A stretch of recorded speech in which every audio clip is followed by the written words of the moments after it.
Hello friends, આજે આપણે પાછા ટેક્સ્ટ બુક શરૂ કરીએ છીએ. આપણે ગ્રામરના ટોટલી 4 ટોપિક કર્યા: reported speech, showing alternative choice, showing choice અને ગિવિંગ એડવાઇસ. ગ્રામરના આ 3 ટોપિક કર્યા પછી આજે આપણે કરીએ છીએ ટેક્સ્ટ બુકનું 4થું યુનિટ. અને આજે આપણે એનું પહેલું રીડ કરીએ છીએ, એટલે 4થા યુનિટનું પહેલું ચેપ્ટર કરીએ છીએ, જેનું ટાઇટલ છે માઇન્ડ, બોડી અને મેડિસિન. હવે આ જે રીડ છે એની અંદર આપણને થતા ફિઝિકલ અને મેન્ટલ ઇલનેસ એટલે શારીરિક અને માનસિક રોગ અને એના ઈલાજ વિશે આપણને જણાવેલું છે. અને એ પણ એવું કીધેલું છે કે આપણને જે શારીરિક રોગ થાય, આપણને જે ફિઝિકલ ઇલનેસ હોય, એ મોટા ભાગે આપણા જે ખોરાકની આદતો બદલાય છે એને કારણે હોય છે, અને એ સિવાય વાયરસ કે બેક્ટેરિયલ ઇન્ફેક્શનને કારણે આપણે માંદા પડતા હોઈએ છીએ. પણ એકલી એણે ફિઝિકલ ઇલનેસની વાત નથી કરી, એણે સાથે સાથે મેન્ટલ ઇલનેસ એટલે માનસિક રીતે આપણે જે અસ્વસ્થતા અનુભવતા હોઈએ એની પણ વાત કરી છે. એટલે આ ચેપ્ટરની અંદર એવું કીધું છે કે આયુર્વેદ પ્રમાણે જ્યારે આપણા મનની અંદર નકારાત્મક લાગણીઓ ભેગી થાય ત્યારે એની અસર આપણા શરીર ઉપર પડતી હોય છે. અને આયુર્વેદ એવું ચોખ્ખું માને છે કે કોઈ પણ બીમારી જે છે એ માનસિક અને શારીરિક બેઉ હોય છે, નહીં કે એકલી માનસિક, નહીં કે એકલી શારીરિક. એટલે આજનું જે લેક્ચર જે છે એની અંદર આપણે આટલું જોવાના છીએ. એના પછીના લેક્ચરની અંદર આયુર્વેદ જે છે આપણને આપણા સ્વાસ્થ્ય માટેના કેટલાક સૂચનો કહે છે, એ જીવન પદ્ધતિ કહે છે. આયુર્વેદ જે છે એકલી દવા નથી, આયુર્વેદ જે એક જીવન પદ્ધતિ છે એના વિશે વાત કરવામાં આવેલી છે. તો આજે આપણે લઈએ છીએ રીડ 1, માઇન્ડ, બોડી, મેડિસિન. હર વખતે જોઈએ છીએ એમ આ વખતે આપણે થોડા હાર્ડ વર્ડ્સ જોઈ લઈએ. પહેલા એન્શન્ટ એટલે વેરી ઓલ્ડ અથવા પ્રિમિવલ અથવા પૌરાણિક જેને કહી શકાય. અલાઇક એટલે સિમિલર, એક સરખું. ઓબ્ઝર્વ નિરીક્ષણ કરવું. ફિઝિકલી શારીરિક રીતે. મેન્ટલી તો કે માનસિક રીતે. વેલબિંગના 2 અર્થ થાય છે, હેપીનેસ પણ થાય છે અને આપણું સ્વાસ્થ્ય, તબિયત એવો પણ અર્થ થાય છે. પણ આ ચેપ્ટરની અંદર વેલબિંગ એટલે તબિયત વિશે, સ્વાસ્થ્ય વિશે લીધેલું છે, એટલે આપણે એ અર્થ અહીંયા કન્સિડર કર્યો છે. ટેમ્પરામેન્ટ એટલે દરેક વ્યક્તિનો સ્વભાવ, કે જેને આપણે નેચર પણ કહેતા હોઈએ છીએ. કેરેક્ટર એટલે ચારિત્ર્ય. કેરેક્ટર એટલે ધારો કે આપણે ડ્રામાની ભાષામાં કહીએ તો કેરેક્ટર એટલે પાત્રો પણ થાય, પણ કેરેક્ટર એટલે શું થાય? ચારિત્ર્ય. વેરિએશન્સ એટલે વિવિધતાઓ. હવે જો અહીંયા થોડું ડાયવર્સિફાઈ કરીને હું તમને સમજાવું. ઇંગ્લિશની અંદર 2 વેરી છે, VARY વેરી અને VERY વેરી. VERY વેરી એટલે ઘણું બધું, આપણે એમ કહે ને વેરી મચ, વેરી ડિફિકલ્ટ, તો એ VERY વેરી થયું. બીજું છે VARY વેરી એટલે તફાવત, જુદા પડવું. તો વેરિએશન્સ તો શું થશે? વિવિધતાઓ. પછી છે અફેક્ટ. જુઓ સ્પેલિંગ ખાસ ધ્યાન રાખજો. AFFECT. અફેક્ટ એક ક્રિયાપદ છે, તો એનું ગુજરાતી થાય અસર કરવી. હવે ઇફેક્ટ, EFFECT, ઇફેક્ટ એટલે અસર, એ એક નાઉન છે. હા, એટલે ખાસ યાદ રાખવાનું, ક્રિયાપદ તરીકે મારે વાપરવું હોય ત્યારે અફેક્ટ વપરાય. એમ કહું કે હી અફેક્ટેડ મી, તો એણે મને અસર કરી, અથવા હીઝ ઇમોશન્સ અફેક્ટેડ મી. પણ ઇફેક્ટ એ આખી અલગ વસ્તુ થઈ જાય. અકોર્ડિંગ ટુ એટલે ના પ્રમાણે, ના મત. પછીનો શબ્દ છે ડિઝીઝ, ઇલનેસ, રોગ. હવે છે ને ઘણા લોકોને મારી જેમ આ ડિઝીઝનો સ્પેલિંગ યાદ ન રહે, તો ગુજરાતીમાં સંસ્કૃતમાં જેમ સંધિ પડે એમ ઇંગ્લિશમાંય સંધિ છૂટી પડે. પાછલા 4 શબ્દ જુઓ, કયો છે? ઇઝ, EASE, એટલે આરામ. અને આગળ શું લગાવ્યું છે? DIS, જે આરામ નથી લેવા દેતું એ ડિઝીઝ. હકીકતે એનો અર્થ પણ એવો જ થાય છે. તો ડિઝીઝ એટલે રોગ. ટુ અકર એટલે to happen, to take place. બનવું, થવું, કોઈ ઘટના બને તો એને અકર થઈ કહેવાય. ઘટના, બરોબર. આપણે જેની જગ્યાએ અત્યાર સુધી ટુક પ્લેસ શબ્દ વાપરતા હતા, પણ અકર શબ્દ પણ વાપરી શકાય. ઓઈંગ ટુ એટલે અકોર્ડિંગ ટુ, ને કારણે. એક્સટર્નલ તો સમાનાર્થી થશે આઉટર, અને ગુજરાતી થશે બાહ્ય. ડાયટ એટલે ફૂડ, આહાર. પછી છે એક્સપોઝર, ઝર વપરાય છે. એક્સપોઝર એટલે રિવીલિંગ, અનકવરિંગ. કોઈકને ખુલ્લું કરીએ તો એને એક્સપોઝર કહેવાય. પછી પેથોજિન્સ એટલે રોગના જે જંતુ હોય, આમાં રોગ તરીકે પણ લીધું છે. અને પેથોજિન એટલે આમ તો જંતુ થાય, વિષાણુ, જીવાણુ. તમે જે બાયોલોજીના સ્ટુડન્ટ જે ગુજરાતી કરો તે, તો એના માટેનો શબ્દ છે પેથોજિન. તો હવે તમને યાદ આવે છે પેથોલોજીકલ લેબોરેટરી હોય તો એ શબ્દ ક્યાંથી આવ્યો છે? પેથોલોજી એટલે જીવાણુ, જંતુ. એનો એ લોકો વિશેષ અભ્યાસ કરે છે. પછી છે ઇમોશન્સ એટલે કે ફિલિંગ્સ, સેન્ટિમેન્ટ્સ, લાગણીઓ. સેલ્ડમ એટલે ભાગ્યે જ, જેના 2 સમાનાર્થી છે, રેરલી અને નોટ ઓફન. ઓફટન બી બોલાય છે, ઓફન બી બોલાય છે. યુઝ્યુઅલી એટલે કે રેગ્યુલરલી, મોસ્ટલી, સામાન્ય રીતે. હવે મેં જે તમને ઓફટન વાત કરી આના પહેલાના શબ્દની અંદર, અમેરિકન જે છે તે ઓલવેઝ કોલ ઇટ ઓફટન. બ્રિટિશર્સ છે એ બોલે છે ઓફન. પણ એવું મારું ઓબ્ઝર્વેશન છે કે લગભગ પોણી દુનિયાની અંદર OFTEN એને ઓફટન જ એ લોકો કહે છે. પછી છે એક્યુટ એટલે કે તીવ્ર. ઇન્ફેક્શન એટલે ચેપ લાગે, એને ઇન્ફેક્શન કહેવાય. ઓલમોસ્ટ લગભગ. એન્ટાયરલી એટલે કે કમ્પ્લીટલી, ટોટલી, સમગ્રપણે. હવે જો ટુ કોઝ એટલે ને કારણે થવું, અને આપણે બીકોઝ કહીએ તો એ શું થઈ જાય? કારણ, બરોબર. કોઝ એટલે કારણ, બીકોઝ ઓફ કહીએ તો ને કારણે, એવો અર્થ થાય. ટુ વીકન એટલે નબળું બનાવવું, નબળું પાડવું. ટુ લીડ એટલે કોઈકને આપણે ગાઈડ કરીએ, કોઈકને રસ્તો બતાવીએ, તો દોરવણી આપીએ, તો એને ટુ લીડ કહેવાય. ડાયેટરી એટલે આહારને લગતું અથવા આહાર. પછી છે to strain, try really hard, ખૂબ મહેનત કરે એને સ્ટ્રેઇન કહેવાય. સાથે સાથે ખેંચાઈ જવું કે તણાવમાં આવી જવું, એને પણ સ્ટ્રેઇન કહેવામાં આવે છે. અને પછી છે સાયકોલોજીકલ એટલે કે મેન્ટલ, માનસિક. અહીંયા પી જે છે એ સાયલેન્ટ છે, એટલે સાયકોલોજીકલ નહીં, શું કહેવાનું? સાયકોલોજીકલ એટલે કે પછીનો શબ્દ છે સફિશિયન્ટ એટલે કે પૂરતું, ઇનફ. પ્રિવેન્ટ એટલે રોકવું. અનરેસ્ટ બેચેની, આપણે માનસિક રીતે જ્યારે આપણે અસ્વસ્થ હોઈએ તો એને અનરેસ્ટ કહેવાય, બેચેની કહેવાય. મેનિફેસ્ટ ક્લિયર, ઓબ્વિયસ, પણ અહીંયા એનો અર્થ છે વ્યક્ત કરવું કે વ્યક્ત થવું.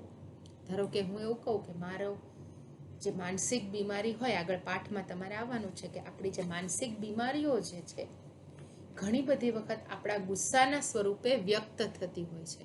તો અહીંયા એ જગ્યાએ મેનિફેસ્ટ જે છે એ વ્યક્ત થવું એવા અર્થમાં છે.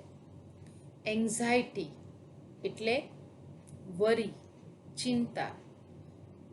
સ્ટ્રેસ એટલે આમ એનો સમાનાર્થી પ્રેશર થાય, પણ કોઈકના મગજ ઉપર સ્ટ્રેસ હોય એટલે શું થાય? તણાવ હોવો.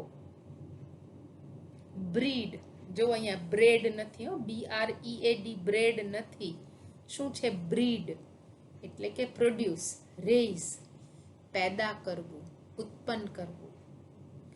હેક્ટિક એટલે અવિશ્રાંત, અથવા એનું આપણે ટિપિકલ ગુજરાતી કર્યું કે અવિશ્રાંત, પણ આપણે હેક્ટિક લાઈફસ્ટાઈલ કહીએ તો બહુ ઉતાવળી, ઝડપી આપણી જે લાઈફસ્ટાઈલ છે, સવારથી સાંજ ક્યાં પડી જાય ખબર ના પડે, તો એને શું કહેવાય? હેક્ટિક લાઈફસ્ટાઈલ કહેવાય.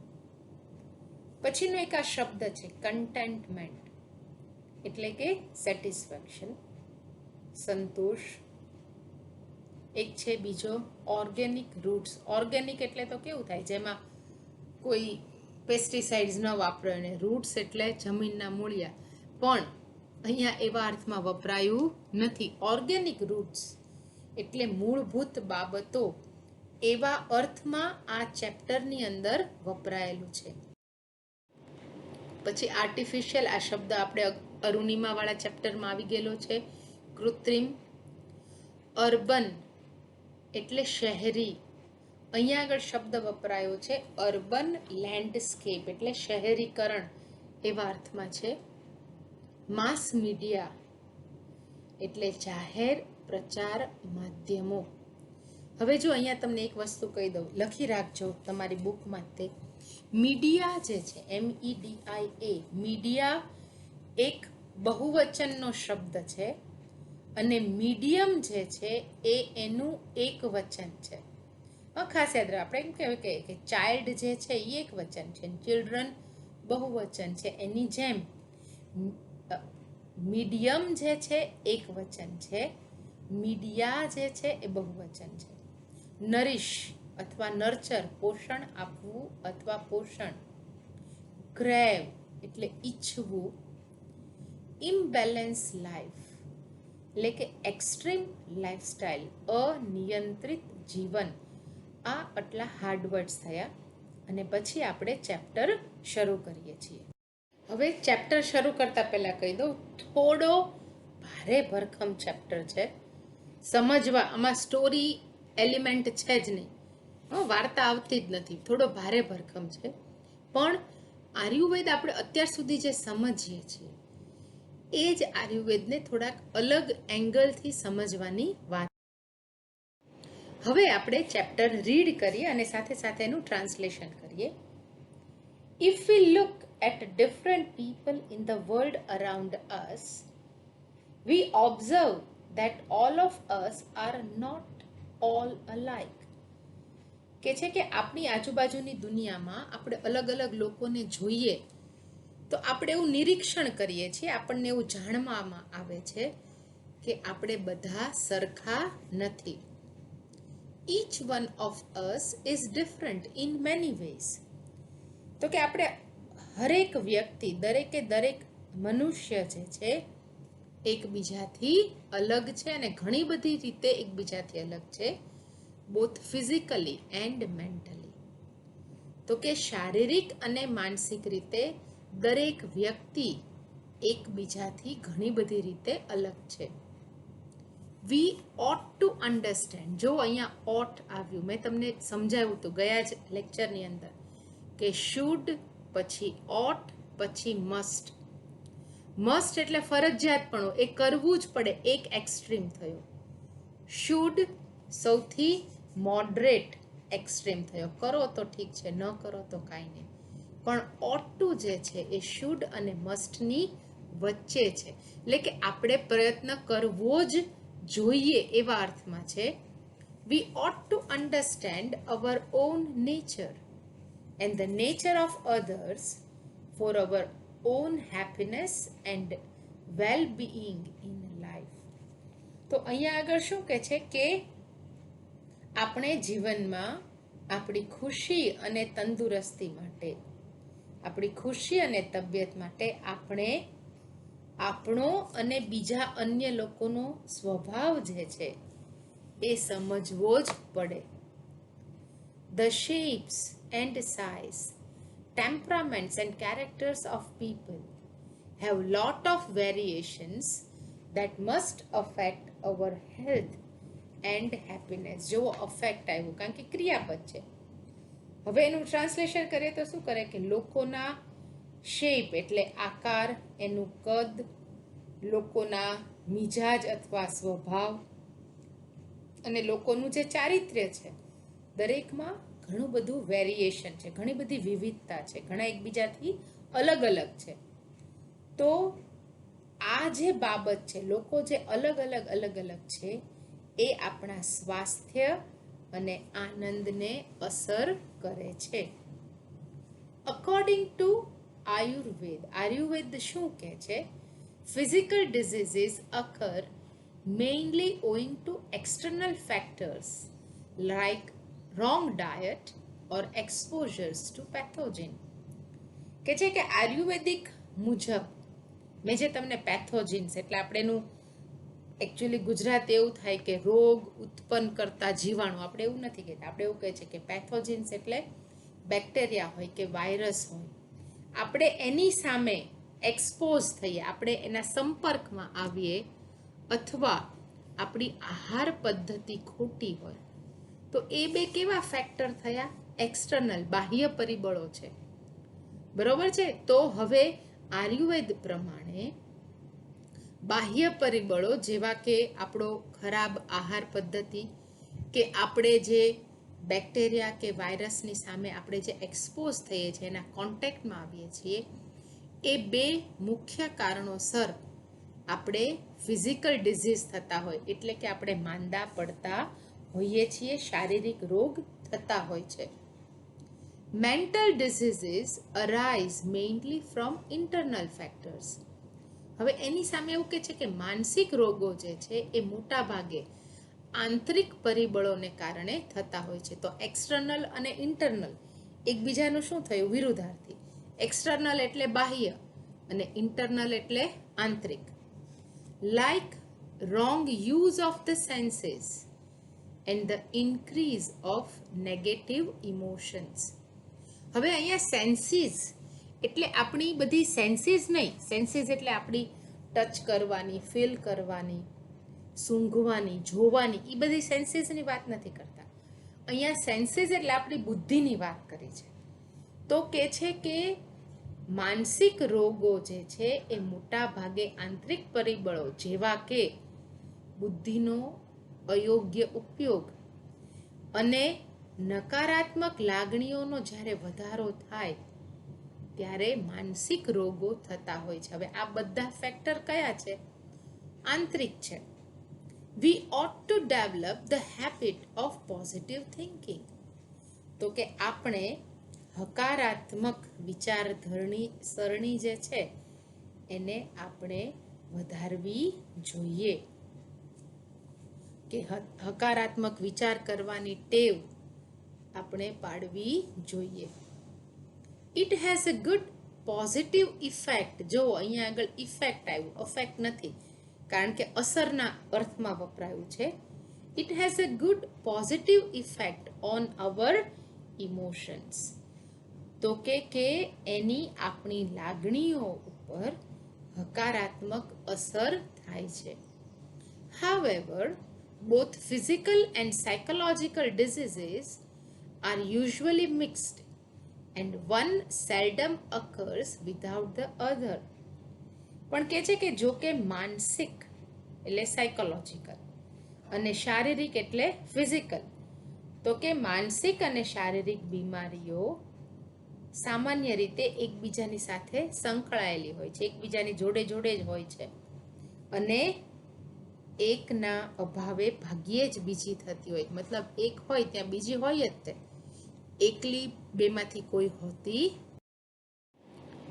Some diseases like acute infections have almost entirely physical cause and can be treated purely on a physical level. હવે આપણને એકાદું એક્ઝામ્પલ આપે છે કે ધારો કે ગંભીર ઇન્ફેક્શન થયું હોય, આપણને એક્યુટ એટલે તીવ્ર ઇન્ફેક્શન થયું હોય કે જે મોટા ભાગે શારીરિક જ હોય, તો એની જે આપણે ટ્રીટમેન્ટ કરીએ એ બી શારીરિક લેવલે જ હોય, મતલબ ઉપરથી ઇન્ફેક્શન લાગ્યું હોય તો એને એ પ્રમાણે એની ટ્રીટમેન્ટ કરવી પડે. However, most diseases have psychological cause and all lasting diseases have psychological effect. સમજવા જેવું છે. શું કહે છે કે પણ મોટા ભાગની જે બીમારીઓ છે એનું કારણ માનસિક હોય છે. આપણને જે મોટા ભાગની બીમારી થતી હોય એનું કારણ શું હોય છે? માનસિક હોય છે. અને જ્યારે કોઈ બીમારી લાંબો સમય ચાલે ત્યારે એ માનસિક અસર છોડી જતી હોય છે. અહીંયા હું તમને આઉટ ઓફ ધ વે છે પણ હું તમને એક વાત કરું. અત્યારે બહુ બધા લોકો કોરોના કરે છે, એને રિલેટેડ જ તમે કંટાળી ગયા છો તો પણ વાત કરું કે શરદ ઠાકર જે છે બહુ સરસ લખે છે. શરદ ઠાકર નહીં, તો એણે એવું કીધું કે એના પપ્પા જે છે ડૉક્ટર છે, પોતે ઘરમાં બધા જ ડૉક્ટર છે. એના ફાધર 90 યર્સના, 90 વર્ષના, અને માર્ચની 15 આજુબાજુથી એ ઘરની અંદર એક એના રૂમની અંદર ખૂબ વ્યવસ્થિત બને ત્યાં સુધી લોકોના સંપર્કમાં ન આવે એવું તો એ પ્રયત્ન કરીને રહેતા હતા. તેમ છતાં એને કોરોનાનો ચેપ લાગ્યો કે જેને લાગવું લગભગ અશક્ય હતું. હવે શરદ ઠક્કર કહે છે કે અમે બધા ડૉક્ટર, શરદ ઠક્કરના ફાધર જે છે એને ઘણી બધી અલગ અલગ બીમારીઓ હતી, એટલે આઈસીયુમાં દાખલ કર્યા ત્યારે એને એવું થયું કે આ મારા પપ્પા નહીં બચી શકે. ત્યારે એના ફાધરે એવું કીધું કે ચિંતા ન કર, હું પાછો આવીશ. તો શરદ ઠક્કર એવું કહે છે કે મારા ફાધર જે સાજા થયા એમાં સૌથી વધારે જો કોઈ અસર હોય તો એની હકારાત્મક જે વિચારસરણી હતી એને સાજા કરવામાં સૌથી વધારે મોટો ભાગ ભજવ્યો. તો અહીંયા આગળ એ જ વાત કરે છે કે તમે જેટલું નેગેટિવ વિચારો એટલી જ આપણા શરીર ઉપર એ નેગેટિવિટીની અસર થતી હોય છે. હવે આપણે આગળ વાંચીએ. A physical disease disturb the emotions and weakens the senses. શું કહે છે કે આપણને જ્યારે કોઈ રીતે આપણે માંદા પડ્યા હોય, ફિઝિકલ ડિઝીઝીસ એટલે શારીરિક રીતે માંદા, ધારો કે શરદી થઈ, તાવ આવ્યો, માથું દુખ્યું, ફ્રેક્ચર થયું, આ બધા ફિઝિકલ કહેવાય, બરોબર. આપણી લાગણીઓને અને આપણી બુદ્ધિ જે છે એને વીકન કરે છે, મતલબ એને નબળી પાડે છે. Which may result into physical trouble, અને એને કારણે આપણને શારીરિક રીતે તકલીફો થાય છે. દે લીડ ટુ ડાયટરી પ્રોબ્લેમ્સ, અને એને કારણે બીજું શું આપણને થાય ખબર છે? પાચનને લગતી, આહારને લગતી તકલીફો શરૂ થાય. સ્ટ્રેઇન ધ હાર્ટ, હાર્ટને તણાવ પહોંચે. And weakens the physical body, અને આપણું જે બોડી જે છે, શરીર જે છે એને નબળું પાડતું જાય. In the modern developed world, આજના જમાનાને આપણે જે આધુનિક વિકસિત જે આપણી દુનિયા છે, અવર પ્રોબ્લેમ્સ આર મેઇનલી સાયકોલોજીકલ. આપણી જે સમસ્યાઓ જે છે એ મોટા ભાગે કેવી છે? માનસિક છે. We have sufficient food, clothing and shelter which prevent us from getting most physical diseases. Sufficient એટલે મેં તમને કીધું પૂરતું, તો કે આપણી પાસે પૂરતા પ્રમાણમાં ખોરાક, કપડાં અને શેલ્ટર એટલે મકાનો છે. આપણે વ્યવસ્થિત મકાનોમાં રહીએ છીએ કે જે આપણને મોટા ભાગના શારીરિક રોગોથી દૂર રાખે છે. Though most of us have no major physical problems, we still suffer from psychological unrest. તો કે છે કે આપણામાંથી મોટા ભાગના લોકો છે એને કોઈ શારીરિક તકલીફ નથી, તેમ છતાં આપણે બધા જે છે એ માનસિક અશાંતિથી, અસ્વસ્થતાથી પીડાઈએ છીએ. તો અનરેસ્ટ એટલે અશાંતિ, અસ્વસ્થતા. This unrest may manifest as feelings of loneliness એટલે એકલતાપણું, not being loved or appreciated, આપણને એવું લાગે કે આપણને કોઈ પ્રેમ નથી કરતું, આપણા કોઈ વખાણ નથી કરતું. એંગર, ગુસ્સો, સ્ટ્રેસ એટલે તણાવ, અને એન્ઝાયટી એટલે વરી. હવે આ બધાનું જો આપણે ભાષાંતર કરીએ તો કે છે કે આપણી એકલતા, આપણી જે આ અશાંતિ જે છે એ આપણી એકલતા, પ્રેમ કે કદર કોઈ આપણને નથી કરતું એવી લાગણી, પછી ગુસ્સો, તણાવ કે એન્ઝાયટી એટલે વ્યગ્રતા, ચિંતા, એ બધી અલગ અલગ લાગણીઓ દ્વારા આપણી મનની અશાંતિ જે છે એ વ્યક્ત થાય છે. એનો મતલબ એવો કે જ્યારે કોઈ વ્યક્તિ એકલતા અનુભવતું હોય, બરાબર, એને ખૂબ સતત ગુસ્સો આવતો હોય, વ્યક્તિને તણાવમાં રહેતો હોય, સતત વ્યગ્ર રહેતો હોય, તો આપણે એવું સમજવું કે આ શું દેખાડે છે કે એ વ્યક્તિ માનસિક રીતે અશાંત છે, માનસિક રીતે અસ્વસ્થ છે. It can lead to the weakening of our physical energy and prevent us from doing what we really want to do. તો કે છે કે આ બાબત આપણને શારીરિક રીતે નબળી પાડે છે. આપણી ઉર્જા જે છે, એનર્જી જે છે એ ઓછી થતી જાય છે, અને પછી આપણે જે ખરેખર કરવા માંગતા હોઈએ એ આપણે કરી શકતા નથી. આપણામાં એ જે આપણી નેગેટિવિટી છે, એન્ઝાયટી છે, એ આપણું કાર્ય કરવામાં અવરોધરૂપ થાય છે. Our very way of life breeds unhappiness. Breeds એટલે મેં તમને કીધું પનપવું, પોષવું. તો વે ઓફ લાઈફ એટલે જીવનશૈલી. આપણું જે જીવનશૈલી જે છે એ જ આપણા દુઃખનું કારણ છે એવું કે છે. દુઃખને પોષે છે એવું નહીં, આપણા દુઃખનું કારણ છે. We have hectic and unstable routines in which there is little peace or contentment. Hectic એટલે મેં તમને કીધું, ખબર છે, ઉતાવળી. આપણી દિનચર્યા કેવી છે? એકદમ ઝડપી છે અને અનસ્ટેબલ છે, બરાબર, બેલેન્સ નથી. ક્યારેક આપણે ખૂબ દોડી પાડીએ, ક્યારેક આપણે કાંઈ ન કરીએ, બરાબર. એ આપણું રૂટીન છે.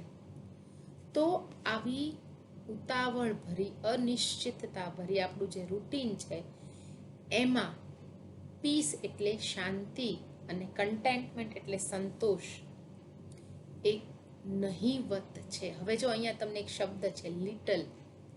આ પહેલાના એકાદા લેક્ચરમાં મેં સમજાવેલું છે, યાદ ન હોય તો હજુ પણ લખી લો કે લિટલ અને અ લિટલ. લિટલ એટલે નહીવત અને અ લિટલ એટલે થોડુંક. એ જ રીતે ફ્યુ એટલે નહીવત અને અ ફ્યુ એટલે થોડાક, થોડુંક, બરોબર. તો કે છે કે પીસ અને કન્ટેન્ટમેન્ટ છે નહીં.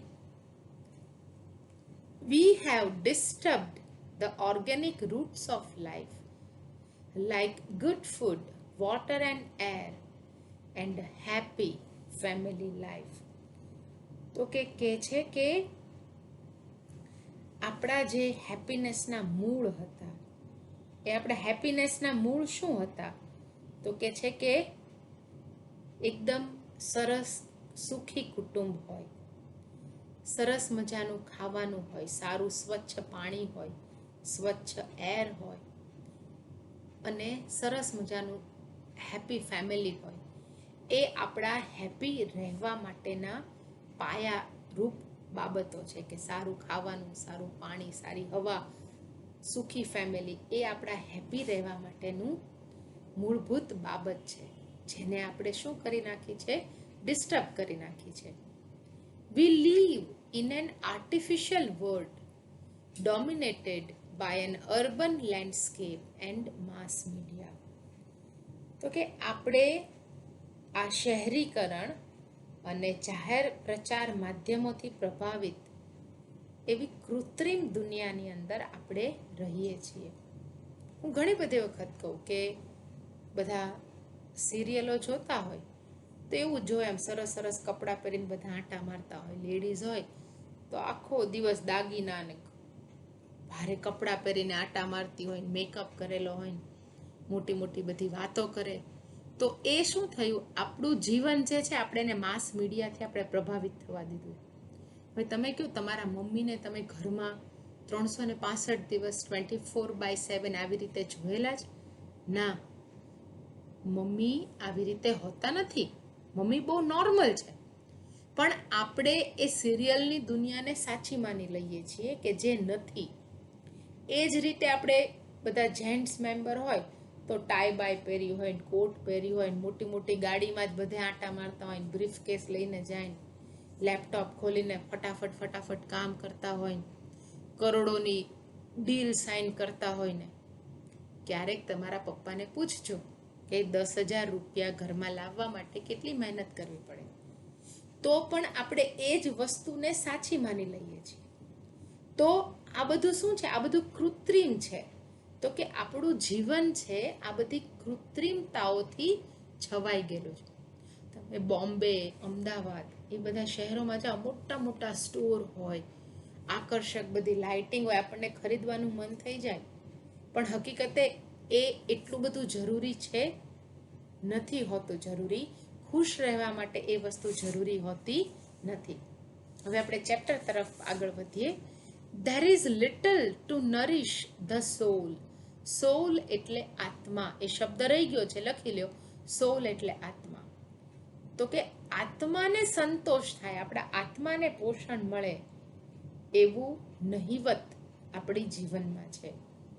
We always desire new things and are seldom content with what we have. આપણને હંમેશા નવી ને નવી વસ્તુ જોઈતી હોય અને આપણી પાસે જે હોય એનાથી આપણને ભાગ્યે જ સંતોષ થતો હોય છે. We always crave to have more. હંમેશા આપણને આટલું મળી ગયું, આનાથી વધારે થોડું, આનાથી વધારે થોડું. આપણે સતત એવી જ ઈચ્છા કરતા હોઈએ છીએ. We are never still or at rest.